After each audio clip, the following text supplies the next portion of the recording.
Hello and welcome back to Planescape Torment. So, I'm still not a wizard, no idea where to find the gardener, but we gotta talk to Jomi's messenger and we gotta check around this upper ward to see what the hell is going on. Clerk's ward, it's called that, but we need to get to know the place. The slender young man approaches you wearing a somewhat worried expression. 1,000 pardons, sir, but I'm looking for a certain man, and I think you might be able to help me. Oh, how so? I'm a messenger, sir, who seeks a man it said cannot die, a scarred man for whom death is nothing but the most trivial of annoyances. You match the admittedly vague description I was given, sir, and I had wondered if you were he. This is odd because the fortune teller, like it kind of looked like I gave myself, as sometime in the past, I gave that woman a package that anytime she sees me, she should just basically poison me. So, okay, not exactly sure what's the point. I suppose I mean, like, this is not the first time it happened, and the different incarnations feel well, differently about the other incarnations, and they know it's gonna go on and on and on. Imagine if you died, so to speak. Instead of dying, someone just took over your body, and it just kept going and going and going. But it was a completely different person. It wasn't you. Anyway, I'm a messenger, sir, who seeks a man. Well, yes, yeah, that's me. Just who wants to know? I'm in the hire of a wealthy noblewoman, Jomi Sirma, sir. Jomi Sirma? I'm the man who you're looking for. I would say that anyway. He nods, then bows deeply to you. A message for you then, sir. Mistress Jomi of House Sirma, a lady of high standing, has sent me. Mistress Jomi would meet you in the Civic Fest Hall, where she would make a proposal of which I know nothing. To you, should you choose to seek her out, she wears green silks trimmed with gold and has hair color of blue steel. This is the extent of my message, sir. Farewell. Wait, where's the Civic Fest Hall? Updated my journal. In the northeastern corner of this part of the clerk's ward, sir. This is a large structure. Should be easy to spot. Farewell now, sir. Farewell. So that is it. Civic Festival. Anyway. So, looks like, I don't know what to make of this. Done. I'm not really sure what to make of this. Obviously, my previous incarnations were a bit loose-lipped because I was told by, I don't know, Done. carvings in the wall that I shouldn't be that loose-lipped as I usually am. I'm gone. To an extent, that kind of makes sense. Let's just go in here. That's it. Box. Oh. Lazy scribe. Can I go there? Done. Lazy? Done. Come on. Let's go outside. Let's go inside. Lazy scribe? Let's talk. The man gives a sheepish smile and half bow at your approach. For a moment I thought you're one of my employer's men. When you walked in, was I ever relieved to see you or not? Why? Why are you here? I could not stand my work at the Record Sub Hall 7 for another moment, so I darted off. Had I simply gone home, my employer would have sent a messenger. That tyrant. That is why I'm hiding here, of course. I intend to lounge about for a bit longer before returning to my cramped little desk. Have fun with that. What is this place? This place definitely has some particular structures. I'm gone. Done. So many tugs. Tug boss. Oh. Let's talk. You wanna take me? This young but well-muscled thug, while certainly well-armed and large enough to be dangerous, seems awfully clean for a typical street thug. He's carrying a massive axe in one hand and a steel box in the other. As you near him, he puffs and scolds at you. What are you looking for, Ed Sod? Bike off before I'll have to scrag you. What? Scrag? What in the 9 planes of Baldur are you talking about, you idiot? Scrag snagged, nipped, yanked by the heart hurts, you clueless, aloe-covered Burke? He glares daggers at Anna, but says nothing. You do seem very well groomed for a thug. Are you just I don't know, city kids? Acting to be thugs, but not actually attacking anyone? I can already tell you have no balls because every other thug in the game so far attacked me. Stop shaking your bone box, Leatherhead. This is my territory and you'll be leaving it quick if you don't want my bloods to tear you apart. Anna snickers, shaking her head. Rattle you sod! Rattling your bone box it is. I'd be so like to see you'd last drop smack in the middle of hive, acting as you are. Anna turns to you. Come on, let's be off. No use wasting our time with this wee-steamed basher would-be. His face flushes angrily as he gnashes his teeth in frustration. That's it! You're packing. Ask for it. Get him, Bloods! He raises his axe and leaps at the attack. We're gonna fight. Well, I'm hurt. I'm gone. No. Talk Jesus. about beating a dead horse. We're gonna resurrect. You know, I was just sitting here wondering whether you were gonna get up. And then you have to go spoil my fun. Done. Well, the Nameless One does have very poor armor. Everyone has armor in the party except the Nameless One. Oh, yawning guards. Well, what can I say? Guard duty is not exactly exciting. Drunken mage? Alright, we're just gonna make a... We're just gonna dart where we need to go. Alright. Probably shouldn't have went this way. I'm gone. Now I gotta be a little harder to know where I was and where I explored and where I didn't. Alright. Done. You guys need to die. Damn it. Alright. Ice, your path is mine. I'm gone. Alright. The Karak sings true. This is what I get for getting into a scrape. Don't die. This is what I get for getting into a scrape. Don't die on me. We just had to I'm kill gone. these guys. I'm They were gone. making other Done. thugs look bad. Steel box? Oh yeah! Steel box. We're taking that. Done. This is kind of a joke. Oh, they actually had some Done. earrings? Oh no, not that. What's this steel box is all about? This sturdy steel box has a thick leather handle on the top. There is no apparent way to open the thing. It appears to be welded shut. There are a number of very narrow slits along one side, though you can't quite see into the box through them.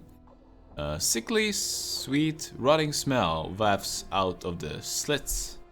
Talk to the item. Mertwin's head? The sturdy steel box, the thick leather handle on the top. There is no... wow. And we already read that. Can see to open the box.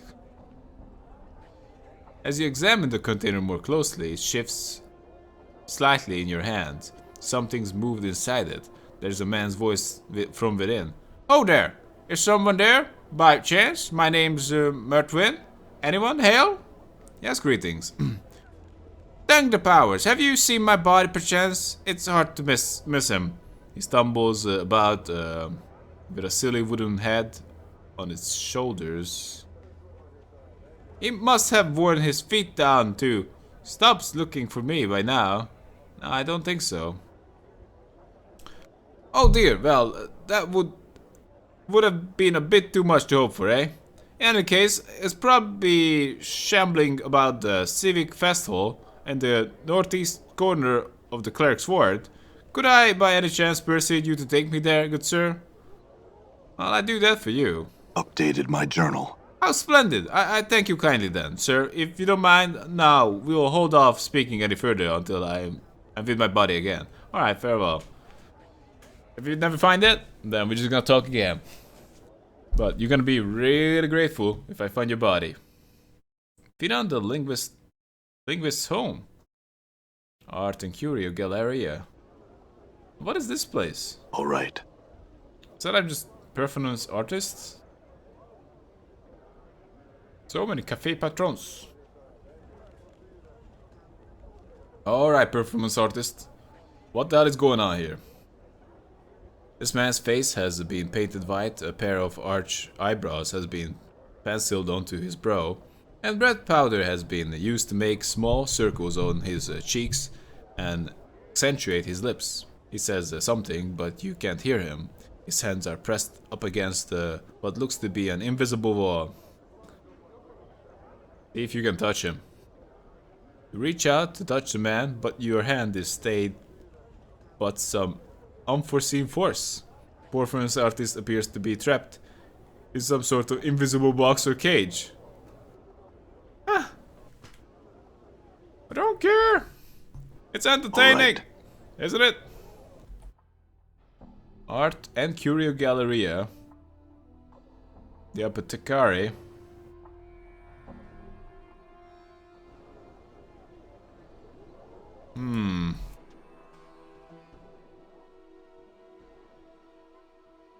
Alright. Well, I want to explore gone. outside. Maybe there is something we missed. There's a chance we missed something outside.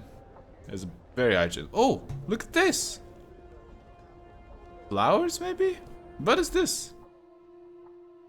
The linguist's home? Maybe he has I'm gone. Done. under Sigil. Wow. So this goes to under Sigil, and I'm pretty sure something else goes to under Sigil as well. No, I'm wrong about that. Looks like I'm wrong about that. Never mind that. Done. Harlot. Diligence. Alright. Oh, Namel. Oh, looks like we can have some lovely talk over there. But let's just go into a camp. What is this? Boot shiner. The young man smiles as you enter his tent, gesturing for you to sit down. Clean and wax your boots, sir. Wondrous shine for only 2 copper commons. No thanks. And farewell to you, sir. Please return should you need a boot shine. Well, can I return for a boot? I don't even have a boot. Done. Wow. Just look at me. Well, Alright, I guess I have some I'm gone. sandals. Well, around my ankles, gone. but pretty much looks like I don't have a boot. Oh, how could we look at it? Do I have a boot? It looks like I have a boot. I'm gone. Let's look at it. I'm gone. Alright. I'm gone. But, well, I guess. I guess I have a boot. Alright. Never mind that. But still, it's not that important of a boot. Anyway, Namel. The tall, slender woman sipping wine from a small ceramic cup appears to be looking for someone. Her facial features are elegantly exotic, and the woman's ears, though partially covered by her long hair, can be seen to come to sharp points. Greetings. The woman turns to face you, violet eyes flashing like flawless chips of amethyst. Her speech is as music. You can hear her faint, musical tinkling. 100 tiny crystal bells as she speaks. Each word lingers in your ears as if they were unwilling to relinquish the exquisite sound. Exquisite sound. Well, no, I can't do that. How do I even begin to how do I begin to voice her? Namel! No. Namel, I'm going with that. Namel! Turn to face the scarred thou stranger. She asked what he wished of her. It kinda sounds like a robot. Wow! Pa! Anna sneers at Morty. Stop your drooling, you leering skull. What a hot-blooded little shit. Start for attention? I could rule over you too, if you're just jealous. Morty starts floating toward Anna, making wet, slavering noises. Ugh. Get a hair braid closer, Skull, and I'll see to it that not one of your chattering teeth lies within 100 paces of another. Morty stops abruptly, turning away while muttering unintelligibly. Unimal, I was told you know the command word for this decanter! Yes! Oh! Damn right, we do know that. The woman makes no move to touch or examine the decanter, but only speaks. Namal took it from the stranger, turning it in her hands. Had she seen it like before, she thought. Perhaps she remembered now. She returned the decanter, whispering into his ear as she did so. Updated my journal. Kinda sounds like GLaDOS. Why do you sound like GLaDOS? Like, my best impression of GLaDOS. Like, with some kind of other influences. You realize you know the word now, Nilda Nosai.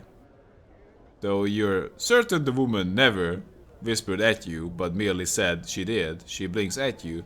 Would the stranger leave her now, satisfied with what she had told him? Well, high voices, not my forte, actually. Whoa. Nilda Nosai. Nilda Nosai. Awesome. So we know the word, so we can distinguish Ignis, the guy who's burning in the burning bar, smoldering corpse bar, and I suppose the name's gonna get, that place is gonna have a lot lamer name now. Like, I don't know. I don't even know where to begin. Not just yet. Are you looking for someone? Where could she be? Nemel wondered. Her companion Alvin was supposed to have met her here days ago. How do you know that?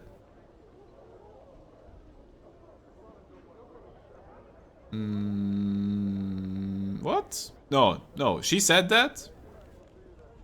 She said that of her? In third person? It's kinda, sometimes it's hard to make out.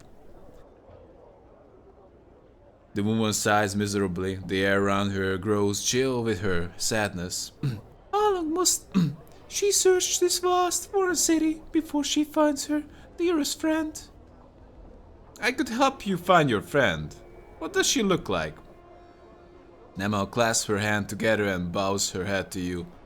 She would be so pleased to bear her to hear news of her friend. She told the kind stranger that Alvin looked like, so that he would know her should he come across her. An image forms in your mind. A woman who resembles Nemel, but with golden eyes and hair of fiery crimson. Okay, I'll return if I find her. Updated my journal. Do we have more information in the journal?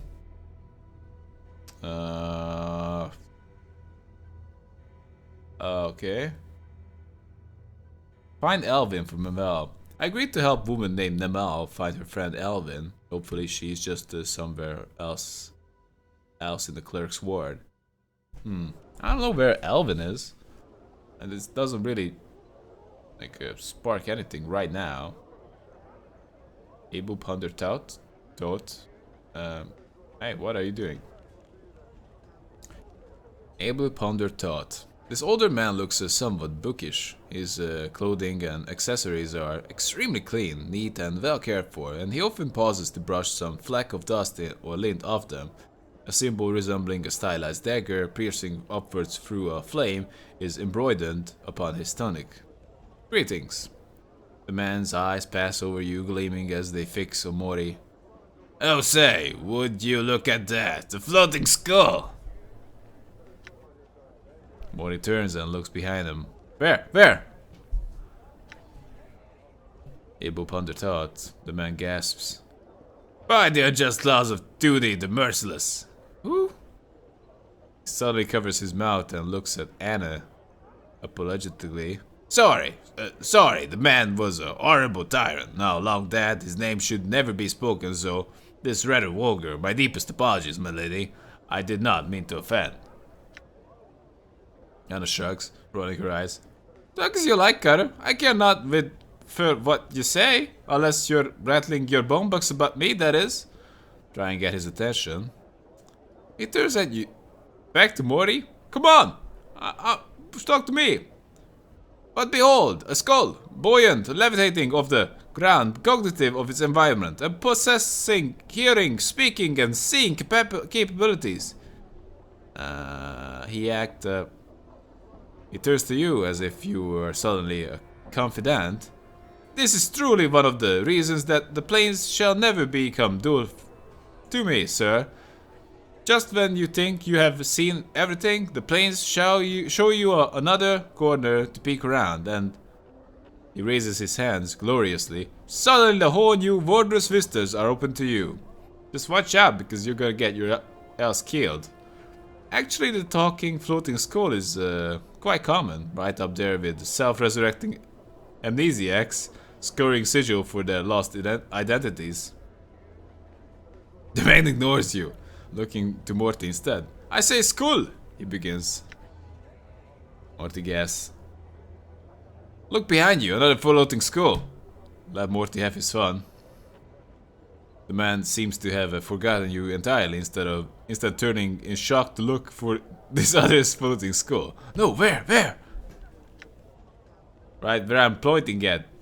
Pointing there. Where? I cannot see. Morty speaks with his mock's exasperation. Exasperation? You just missed it. Whole parade of them. Probably never happen again in a million revolutions of the Great Ring. He turns and her arms. I sense you also possess a particular degree of mockery. Morty blobs slightly, as if shrugging. I prefer to refer to it as a keen insight into human nature. Get the man's attention again. He suddenly seems to see you for the first time. The man's eyes widen. By the unjust laws of Toonie, he catches himself looking apologetic. I say, are you alright? You look, he fumbles for the words. Hurt? I'm alright. Aye. It hurts to look at them. It does. Yeah. It just... I'm okay? Don't worry about it.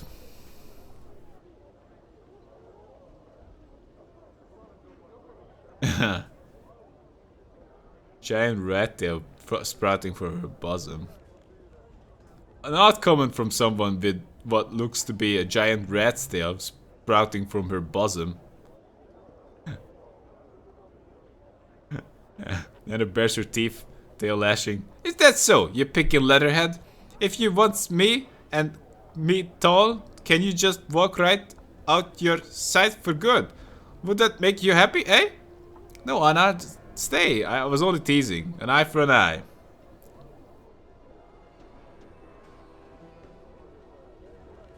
Nah, and that's not what I want.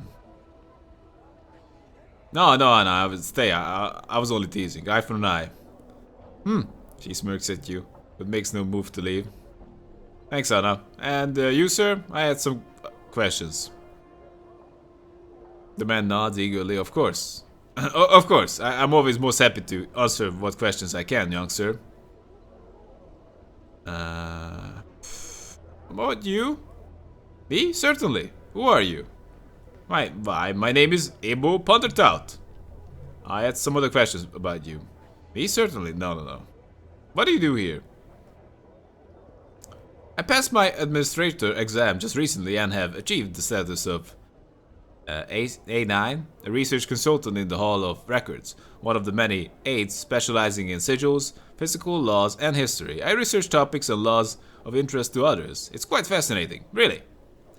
I had other questions about you. What's that symbol embroidered on your tunic mean? Why, this is the symbol of the Fraternity of Order. We are responsible for much of the law making and running the courts here in Sigil. Many judges, advocates, and clerics are members of our order, and we are pleased to be able to help enforce Sigil's laws and keep things orderly. We make a strident effort to learn all laws, whether they pertain to Sigil, the planes, or the multiverse itself. What does the Fraternity of Order believe? The Fraternity of Order believes that the multiverse is governed by laws. When one knows all the laws, one will understand the multiverse. That is our goal. By understanding the laws, their limits, we learn to avoid certain laws. If you don't mind me asking, what sort of benefits are in the position? Well, our fraternity allows us to read languages quite easily, and we may use some rules of the multiverse on occasion to suit our benefits. I had some other questions. So, what do you know about Razel Puzzlewell?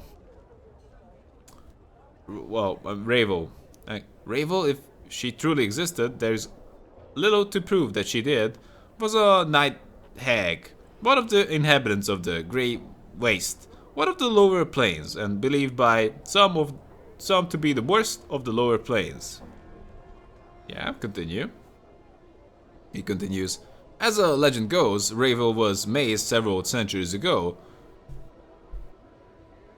She was believed of being a mistress of many strange magics. Apparently her presence in the Sigil constituted a threat to the lady. I'm afraid that I know a little about her. Mazed? The mazes. These are creations by the lady, you see? She takes a small piece of Sigil, copies it, then uses a portal to place the copied bit into the deep ethereal. Once there, the piece of Sigil then becomes a demi-plane, an endless maze that curls and twists about itself. He continues, the lady uses these mazes to imprison anyone who threatens her power. Once she has determined that you are to be imprisoned, there is no escaping them. There is believed to be a way out of each maze, but it is most likely extremely difficult. Thanks for that. I have no other questions for now. Namel. And what about this barkeeper? You just tell me to fuck off? Buy some Done. drinks? Let me just get inside. I'm gone. Doesn't allow us inside. The smiling man nods cheerfully at you as you approach. Welcome to my safe, good sir. What might I serve you? Some wine, perhaps? No wine, but I had some questions. The man gives you a helpless sort of look. Humblest apologies, sir, but I have to make it a policy to serve drinks and nothing more. You shall have to look elsewhere for conversation, I'm afraid. Are you certain you wouldn't like a drink? Or bread? Or cheese, perhaps? No, I don't need anything. Farewell. Okay, fine. Looks like we kind of figured out this whole place is all about. So we should just start popping into places and figuring it out. Well, we were directed toward the Civic Fest Hall multiple times by now. So possibly we should go there. The brothel of slating intellectual lusts. Right. Yeah, I wanna intellectual lust. And this is exactly why I wanna go into a brothel. So I suppose we should start with the big building. Possibly it's not a good idea. But hey, everything leads there, gone. so might as well just head there. And let's go inside. Oh. The music here. Sensate, bunch of sensates. Hey, Splinter. The starving man's golden skin sparkles slightly, almost as if it were metallic. Whether it is his actual flesh or merely painted on, you cannot tell. He regards you coldly as you approach, giving a respectful bow as you draw near. Welcome to the city fest hall, traveler. We are Splinter, doorman to the fest hall and priest king of Ur. How may we help you? Despite his humble offer of aid, his voice is powerful and commanding. Yeah, I can tell. A deep and rumbling sound that resonates throughout the chamber. Yes, that's exactly how I would characterize it as well. How can you help me? We do many things in this fine hall, traveler. We answer questions guests might have regarding it or its inhabitants. We direct both visitors and members of Society of Sensation alike to the sensoriums or lecture halls. We also accept new members into the society. Lastly, it is through us that purchases from the society vaults are made. Spells, items, and such. Can you show me to the sensoriums? There are two. The public sensorium, where the visitors may use the sensory stones for anywhere between 10 and 50 commons, and the private sensorium, where only members of the Society of the Sensation are allowed. You can reach neither of them yourself. We must take you there. How could I get into the private sensorium? You must be a member of the Society of Sensation. Bluff, I'm a member, Splinter. I simply have not been here for a long time. I've gathered many experiences in my absence, as many as the scars upon my body. He narrows his eyes, murmuring as he looks at you over. Very well, we shall grant you access to those privileges allowed only to members of the Society of Sensation, if you can show us what sensations you have gathered recently. Alright, I'm ready. We would ask for 5 sensations, then each pertaining to one of the body senses or single experience which has strong elements of all 5 senses. How about dying and resurrecting? I've had a damn it! Nameless One, get your act together! I would have a single experience to contribute. Then I woke up not knowing where I was, on a cold, blood-sticked iron slab in the bowels of the mortuary, a place where only the dustmen or the corpses in their care have seen. Go on!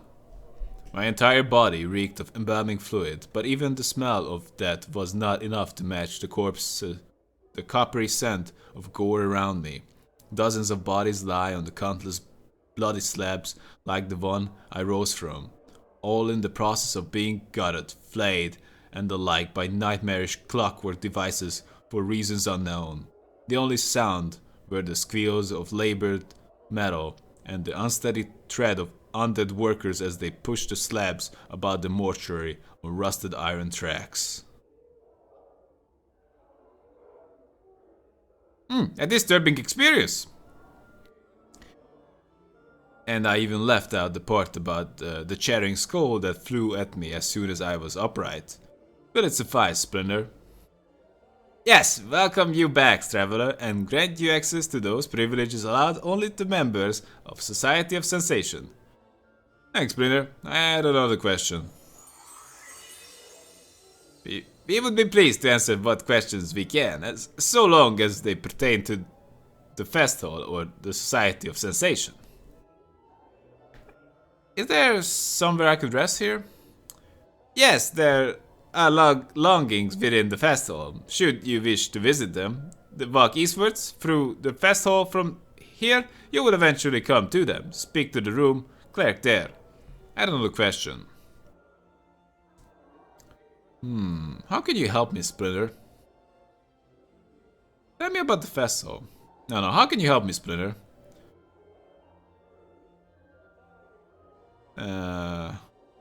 We do many things in the Flying Hall, traveler. We have questions. We answer questions guests might have regarding it or its inhabitants. We direct both visitors and members of Society of Sensation alike to the sensoriums or lecture halls. We also accept new members into the society. Lastly, it is through us that purchases from the society vaults are made. Spells, items, and such. Yeah. What lectures are there to attend to? The Fast Hall's current speakers include Death's Advocate, who speak of death and what follows it, Gizis the Crooked, who speaks of the Blood War, and Free Planes Aligned, who speaks of the power of aligned and belief. Assuming they are currently here and well, we could direct you to one of them, of their lectures at any time. Nah, I'm okay. I have some other questions. Tell me about the fest hall. Pacific Fest Hall is one of the largest buildings in Sigil, fitting as it is the home to the Society of Sensation, the city's largest faction. It holds the sensoriums, lecture halls, training chambers, and such for visitors and members of the society alike. I had another question.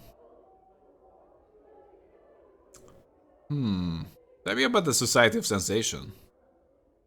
The core of the sensate belief is that the multiverse can only be truly known through senses. If one cannot sense it, then a thing isn't. Only through experience. Through experiencing all the sensations to be had, can the full truth of the multiverse be revealed. The Society of Sensation, then, is where experiences gather and are shared with others, usually via the sensoriums. I had another question. I'm already a sensate. There was someone I'm looking for here. Who was it you were seeking, traveler? Mistress Jomi of the House Sirma. Jomi has taken to waiting about in this very chamber of late. We think she's looking or waiting for someone. In any case, she should be nearby. Thanks, I had another question.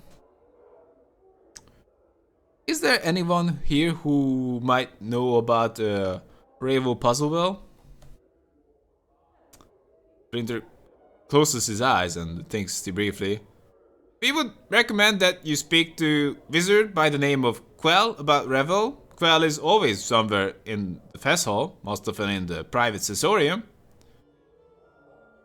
Okay. Show me the private sensorium. No, that's all I wish to know. It's fine. I don't need you to. We can't save at this time. That's a bummer. Alright. Alright, Jomi, that was fast. Seriously, you're just waiting for me here? Jomi? This stern-looking older woman might seems to be looking for someone. Her eyes fix upon your face as you approach her. You there? Might I have a word with you? Yes, you're Jomi, correct? I spoke to your messenger. Updated my journal. I am pleased to meet you, Dan. She gives a slight bow. I would make a somewhat unusual proposal.